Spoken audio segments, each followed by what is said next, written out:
45-ші сабақ жиындардың бірігуі және қиылысуы. 796 есеп. Жиындардың бірігуі мен қиылысуын эйлервен дөңгелектері арқылы көрсетіңдер.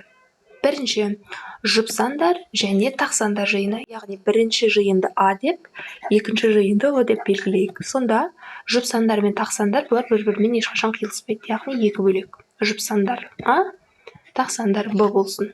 Екінші, бір таңбалы сандар және жай сандар жиыны.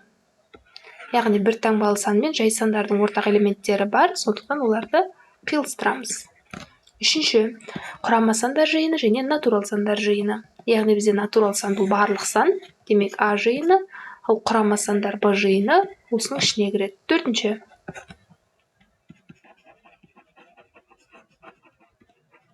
натурал сандар жиыны және ноль саны. Ноль саны натурал санға жатпайды, натурал сандар бірден басталады, сондықтан бұлар бір-бірімен қиылыспайды. Келесі 797 есеп. Жиындардың бірігуі мен қиылысуын табыңдар. Бірінші, қаламдар жиыны және дәптерлер жиыны. Яғни бұл екеуі қиылысады. Бірінші жиын А, екінші жиын Б болсын. Екінші, орындықтар жиыны және жиһаздар жиыны. Бұлар бір-бірімен бірігеді, себебі жиһаздың ішіне, яғни жиһаз бізде А болсын, ал орындық Б, ол жиһаздың ішіне кіреді. Үшінші, алмалар жиыны және көкөністер жиыны. Яғни бізде жалпы көкөніс А болсын. Енді осының ішіне алмаларды кіргіземіз. Және төртінші, фауна және құстар жиыны. Яғни фауна мен құстар да бір-бірімен бірігеді.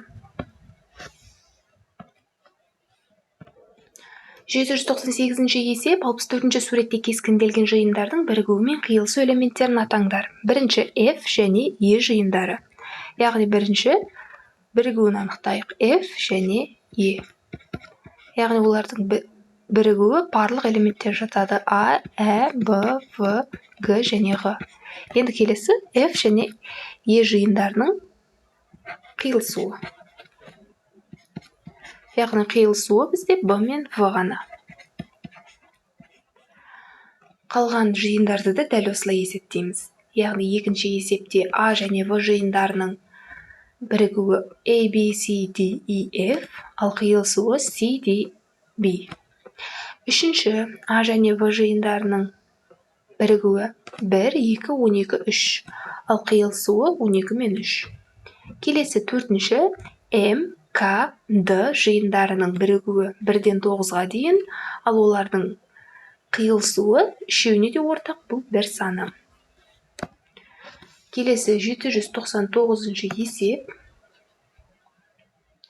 Берілген жиынның элементтерін атаңдар. Яғни 65-ші суретте көрсетілген жиындар. Олардың арасынан тең жиындарды көрсетіңдер және сәйкес теңдіктерді жазыңдар. Бірінші, А және В жиындарының бірігуі және оның С жиынымен қиылысуы. Яғни олар бізде 67, 57 және 45 сандар. Келесі, А және Б жиындарының қиылысуы және С жиынымен қиылысуы. Ол бізде 45 саны. Келесі үшінші, А және С жиынының қиылысуы, Б мен С-ның бірігуі және олардан шыққан нәтиженің қиылысуы. Олар 54, 45, 57 сандар. Келесі, Б және С жиындарының қиылысуы және А жиынымен қиылысуы. Бұл бізде 45 саны. Келесі бесінші, А және Б жиындарының қиылысып, С жиынымен бірігуі. Бұлар бізде 54, 45, 7, 57 және 67.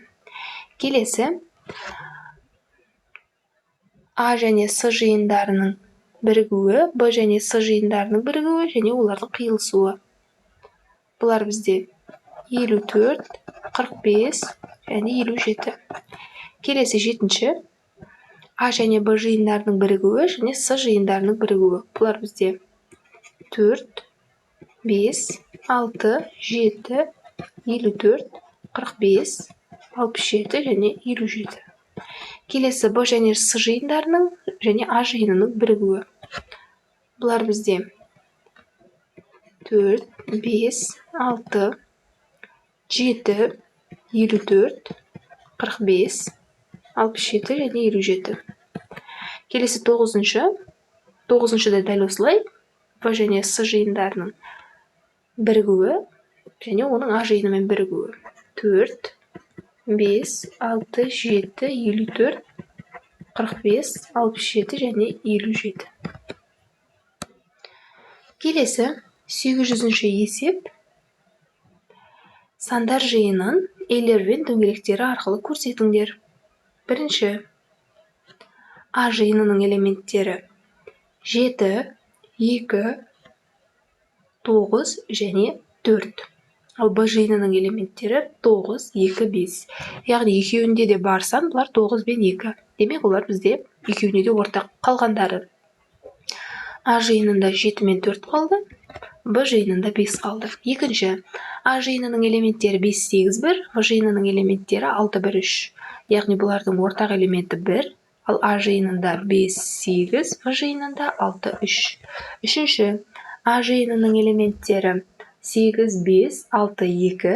Б жиынының элементтері 9, 5, 6, 7. Бұлардың ортақ элементтері 5 пен 6. А жиыны 8 бен 2. Б жиыны 9 бен 7. Төртінші. А жиынының элементтері 4, 3, 5, 2, 1. Б жиынының элементтері 3, 1, 2. Бұлардың ортақ элементтері, яғни Б жиыны А жиынының толық құрамына кіреді. Демек,